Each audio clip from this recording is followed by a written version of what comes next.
Et quand je vois le programme, j'avais presque l'impression d'écouter un programme de gouvernement avec ce qui a été présenté. Non, mais vraiment, parce que les axes sont très clairs, les modalités d'action sont très précis et on sait où l'on va. Et je pense que ça va être très utile pour accompagner le gouvernement dans la manière dont elle aura à cœur de mettre en œuvre les raisons que nous attendons.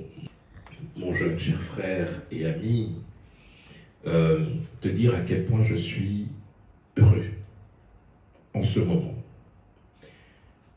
Je vois vitrine belgo-congolaise plus, je vois Ouzao, je vois des compatriotes qui, en dépit de leurs occupations respectives, prennent le temps de venir assister à un moment comme celui-ci. Mais je pense que l'amour du pays est plus fort que tout.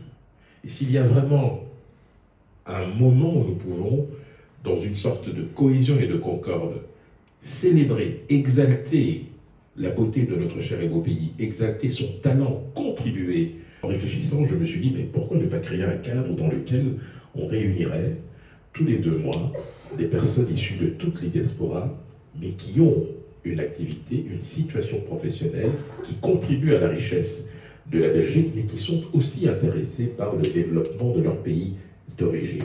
C'est comme ça qu'est né les apéros de la diversité. On met ensemble les politiques, les entrepreneurs, les artistes, le système financier international, les ONG, les multinationales, mais aussi les diasporas.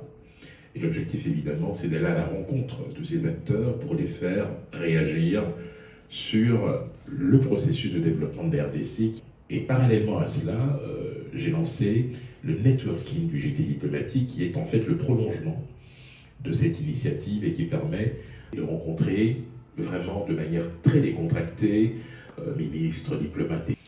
Pour conclure, j'aimerais vous dire ceci: Congo de l'honneur, Congo de la dignité. On en a bien besoin en ce moment. Il y a la guerre à l'Est qui nous porte vraiment préjudice, très clairement. Il y a cette attente.